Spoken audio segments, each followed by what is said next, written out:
ನಮಸ್ಕಾರ ಸ್ನೇಹಿತರೆ, ಎಲ್ಲರಿಗೂ ವಿಜಯಪುರ ಫುಡ್ಸ್ಗೆ ಸ್ವಾಗತ. ಸಂಕ್ರಾಂತಿ ಹಬ್ಬ ಬಂತಂದ್ರೆ ನೋಡ್ರಿ, ಸಜ್ಜಿ ರೊಟ್ಟಿ ಅಂತೂ ಮನ್ಯಾಗ ಇರ್ತಾವ. ಸಜ್ಜಿ ರೊಟ್ಟಿಗೆ ಸೆಟ್ ಆಗುವಂಗ ದಿನ ಒಂದೊಂದು ಥರ ಪಲ್ಯ ಮಾಡ್ಕೊಂಡು ತಿಂದ್ರೆ ಸಜ್ಜಿ ರೊಟ್ಟಿ ಒಂದು ರುಚಿನ ಬೇರೆ ಬರ್ತೈತೆ ನೋಡ್ರಿ ಸ್ನೇಹಿತರೆ.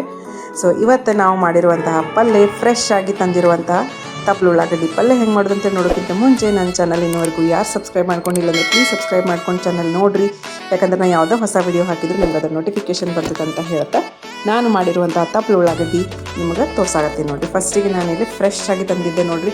ತಪ್ಪಲು ಉಳ್ಳಾಗಡ್ಡಿ ಫ್ರಿಜ್ನಾಗ ಇಟ್ಟು ಮಾಡಿದರೆ ಒಟ್ಟು ಚಲೋ ಆಗಂಗಿಲ್ಲ ಸ್ನೇಹಿತರೆ. ತಂದ ತಕ್ಷಣ ಫ್ರೆಶ್ ಆಗಿನ ಈ ರೀತಿ ಪಲ್ಯ ಮಾಡಿರಿ. ಫಸ್ಟಿಗೆ ನಾನಿಲ್ಲಿ ಹಸಿ ಶೇಂಗಾ ಆಮೇಲೆ ಹೆಸರು ಬೇಳೆನ ಒಂದು ಅರ್ಧ ತಾಸಷ್ಟು ನೆನೆಸಿಟ್ಕೊಂಡಿದ್ದೆ. ಅದರ ಜೊತೆಗೆ ತಪ್ಪಲು ಉಳ್ಳಾಗಡ್ಡಿ ಸಪ್ರೇಟ್ ಮಾಡೀನಿ, ಅದರ ಜೊತೆ ಉಳ್ಳಾಗಡ್ಡಿನ ಸಪ್ರೇಟಾಗಿ ಕಟ್ ಮಾಡಿ ಇಟ್ಕೊಂಡಿನಿ. ಆಮೇಲೆ ನಾನಿಲ್ಲಿ ಒಂದು ಸ್ವಲ್ಪ ಎಣ್ಣೆ ಹಾಕೀನಿ ಸ್ನೇಹಿತರೆ. ನಾವು ಬಳಸುವಂತಹ ಎಣ್ಣೆ ನೋಡಿರಿ ಶೇಂಗಾ ಎಣ್ಣೆ ಬಳಸ್ತೀವಿ.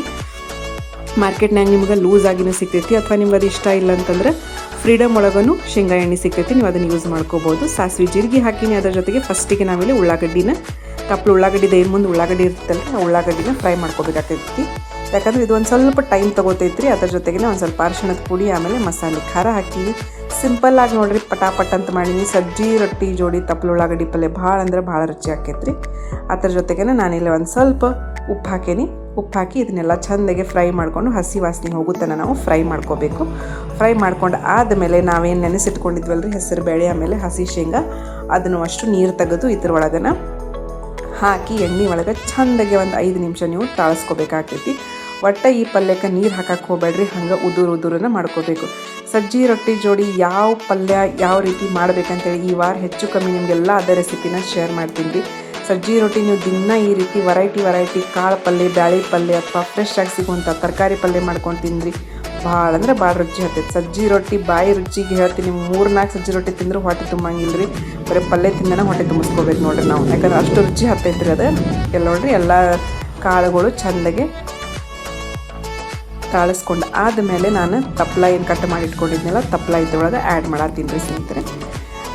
ಅಷ್ಟು ತಪ್ಪಲ ಆ್ಯಡ್ ಮಾಡಿದ್ಮೇಲೆ ನಾನು ಇದ್ರೊಳಗೆ ಒಂದು ಸ್ವಲ್ಪ ಡಿಫ್ರೆಂಟಾಗಿ ಫ್ಲೇವರ್ ಚಲೋ ಕೊಡಲಿ ಅಂತೇಳಿ ಒಂದು ಅರ್ಧ ಚಮಚದಷ್ಟು ಏನು ಶೇಂಗಾ ಹಿಂಡಿ ಮಾಡಿಟ್ಟಿದ್ವಲ್ರಿ, ಆ ಶೇಂಗಾ ಹಿಂಡಿನ ಇದ್ರೊಳಗೆ ಆ್ಯಡ್ ಮಾಡತ್ತೀನಿ. ನೀವು ಈ ರೀತಿ ಪಲ್ಯ ಮಾಡಿ ನೋಡಿರಿ ಸ್ನೇಹಿತರೆ, ಡೆಫಿನೆಟ್ಲಿ ನೀವು ಪದೇ ಈ ಪಲ್ಯ ಮಾಡ್ಕೊಂಡು ತಿಂತೀರಿ. ಯಾವಾಗಲೂ 12 ತಿಂಗಳ ತಪ್ಪಲು ಉಳ್ಳಾಗಡ್ಡಿ ಮಾರ್ಕೆಟ್ನಾಗಂತೂ ಸಿಗತೈತಿ. ಫ್ರೆಶ್ ಆಗಿ ತಂದು ನೀವು ಬಿಸಿ ರೊಟ್ಟಿ ಜೋಡಿ ಅಥವಾ ಸಜ್ಜಿ ರೊಟ್ಟಿ ಜೋಡಿ ತಿಂದರೆ ಅಥವಾ ಚಪಾತಿ ಜೋಡಿನೂ ಇರ್ತೈತಿ. ಬಟ್ ಸಜ್ಜಿ ರೊಟ್ಟಿ ಜೋಡಿ ನೀವು ಈ ರೀತಿ ಬ್ಯಾಳಿ ಶೇಂಗಾ ಕಾಳು ಹಾಕಿ ಪಲ್ಯ ಮಾಡಿ ನೋಡಿರಿ ಸ್ನೇಹಿತರೆ, ಭಾಳ ಅಂದ್ರೆ ಭಾಳ ಚೆನ್ನಾಗಿ ಆಕೈತಿ. ಪಲ್ಯನೂ ಭಾಳ ರುಚಿಯಾಗೈತಿ ರೀ ಸ್ನೇಹಿತರೆ. ನಮ್ಮ ಮನೆಯೊಳಗೆ ಎಲ್ಲರೂ ಇಷ್ಟಪಟ್ಟು ತಿಂದರು. ಡೆಫಿನೆಟ್ಲಿ ನೀವು ಈ ಪಲ್ಯ ಟ್ರೈ ಮಾಡಿ ನೋಡ್ತೀರಿ ಅಂಥೇಳಿ ಅನ್ಕೋತೀನಿ. ನಿಮಗೆ ಹೆಂಗೆ ಅನಿಸು ಅಂತೇಳಿ ನನಗೆ ಕಮೆಂಟ್ ಮಾಡಿ ಹೇಳ್ರಿ ಸ್ನೇಹಿತರೆ. ಈ ವಾರ ಫುಲ್ ಸಜ್ಜಿ ರೊಟ್ಟಿ ಜೋಡಿ ಮಾಡುವಂತಹ ಪಲ್ಯಗಳನ್ನ ನಿಮ್ಮ ಜೊತೆಗೆ ತೋರಿಸ್ತೀನಿ ನೋಡಿರಿ. ಸಜ್ಜಿ ರೊಟ್ಟಿ ರೆಡಿ ಆಗಿತ್ತು. ಸಜ್ಜಿ ರೊಟ್ಟಿ ಅಂತೂ ನಾವು ಸಿಕ್ಕಾಪಟ್ಟೆ ಒಂದು 50-60 ಸಜ್ಜಿ ರೊಟ್ಟಿನ ಮಾಡಿಟ್ಟಿದ್ವಿ ರೀ. ಸಜ್ಜಿ ರೊಟ್ಟಿ ಜೋಡಿ ಇವತ್ತು ಈ ಪಲ್ಯ ಮಾಡಿದ್ವಿ ಸ್ನೇಹಿತರೆ. ಎಲ್ಲರೂ ಕೂಡಿ ಈ ಪಲ್ಯ ಸಜ್ಜಿ ರೊಟ್ಟಿ ಜೋಡಿ ತಿಂದ್ವಿ ಅಂತ ಹೇಳ್ತಾ ಈ ವಿಡಿಯೋ ಇಲ್ಲಿಗೆ ಮುಗಿಸಾತೀನಿ. ನಿಮ್ಮೆಲ್ಲರಿಗೂ ಧನ್ಯವಾದಗಳು.